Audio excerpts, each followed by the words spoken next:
황제의 것은 황제에게 돌려주고 하느님의 것은 하느님께 돌려드려라.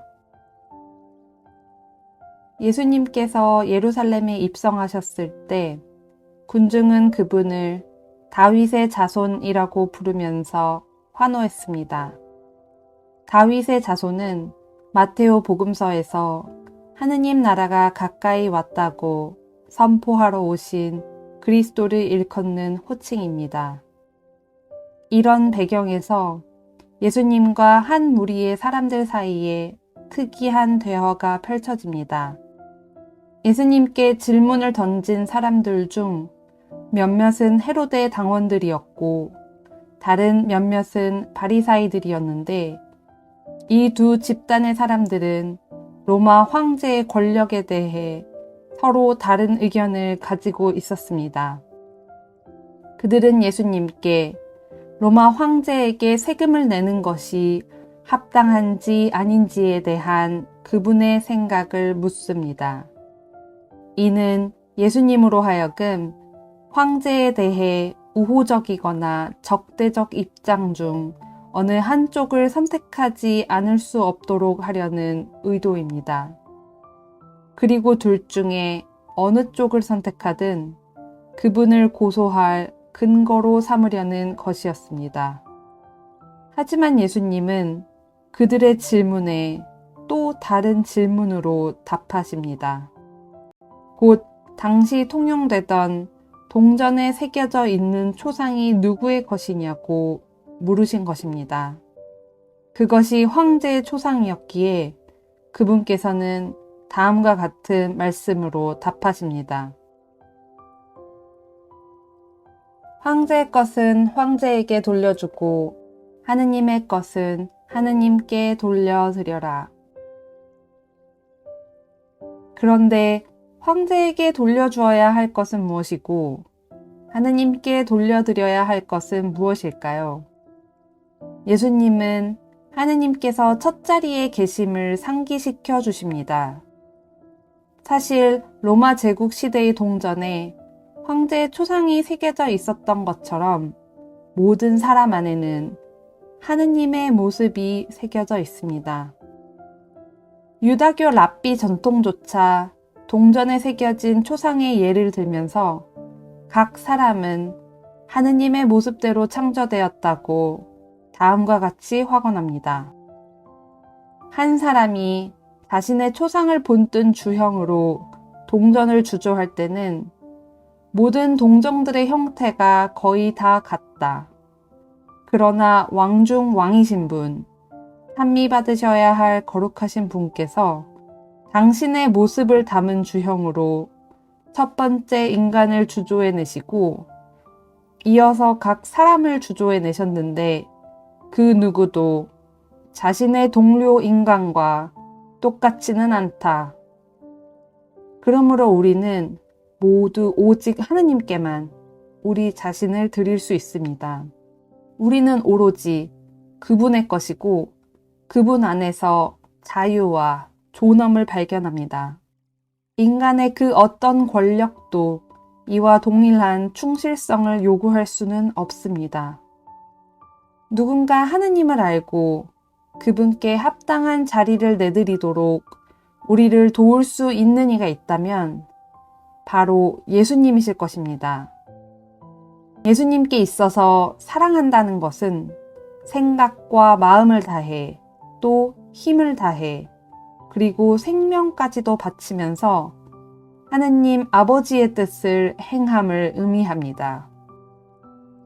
예수님은 성부께서 예수님 당신 위에 세우신 계획을 실현하시기 위해 당신 자신을 온전히 바치셨습니다.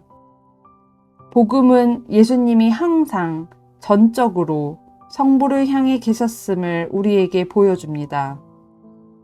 예수님은 우리에게도 그렇게 할 것을 요청하십니다. 사랑한다는 것은 우리가 사랑하는 그분의 뜻을 적당히 하는 것이 아니라 우리 자신을 다 바쳐 우리의 온 존재로 하는 것이기 때문입니다. 이를 위해 우리에게는 철저하고 전적인 자세가 요구됩니다. 우리는 하느님께 전부가 아닌 것, 그보다 덜한 것을 드릴 수는 없기 때문입니다.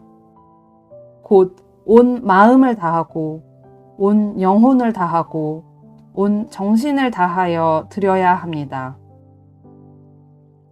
황제의 것은 황제에게 돌려주고, 하느님의 것은 하느님께 돌려드려라. 우리는 얼마나 여러 번 궁지에 몰리거나 어려운 선택을 해야 하는 상황에 놓여 쉬운 해결책을 찾으려는 유혹에 빠질 위험을 마주하는가요? 예수님께서도 두 가지 이념의 바탕을 둔 해결책 중에서 하나를 선택해야 할 시험대에 오르십니다.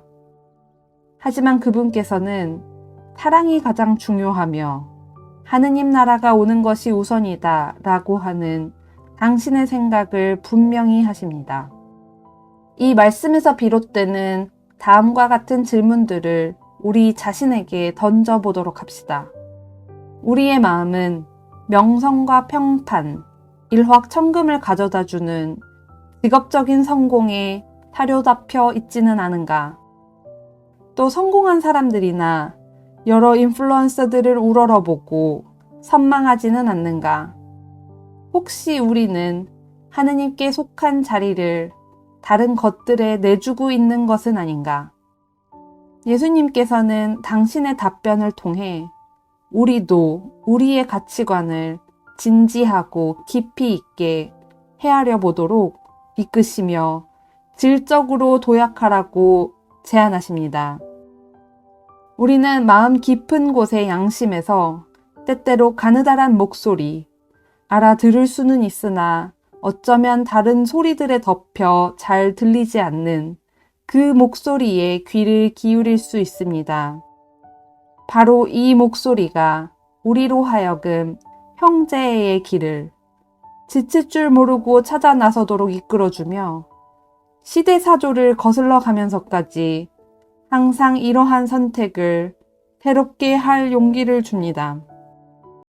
이는 다른 이들과 참되게 대화하기 위한 기초를 놓는데 꼭 필요한 훈련입니다. 이를 통해 삶의 복잡한 현실에 적합한 해답들을 그들과 함께 찾아내게 됩니다. 이것은 사회에 대한 각자의 개인적 책임을 회피하는 것을 뜻하지 않습니다. 오히려 공동선을 위해 사심 없이 기꺼이 봉사하는 것을 의미합니다. 나치즘에 맞서 시민 저항 운동을 하다가 감옥에 갇히고 결국 처형된 디트리히 본회퍼는 수감 생활 중에 자신의 약혼녀에게 다음과 같은 편지를 썼습니다. 나는 세상으로부터 도피하는 신앙을 말하는 것이 아니라오. 오히려 세상에서 저항하는 신앙, 이 땅 위에서의 삶이 우리에게 가져다주는 온갖 괴로움에도 불구하고 이 땅을 사랑하고 이 땅에 충실한 신앙을 말하는 것이라오. 우리의 결혼은 하느님의 땅에 내라고 순명하는 것이 되어야 하오. 또한 이 땅 위에서 무언가를 행하고 만들어내는 용기를 우리 안에 더욱더 굳건하게 하는 것이 바로 우리의 결혼이 되어야 하오. 이 땅 위에 그저 한 발만 두고 뻔뻔히 지내고 있는 그리스도인들이 나중에 하늘에서도 한 발만 두고 지내게 되지는 않을지 걱정이요.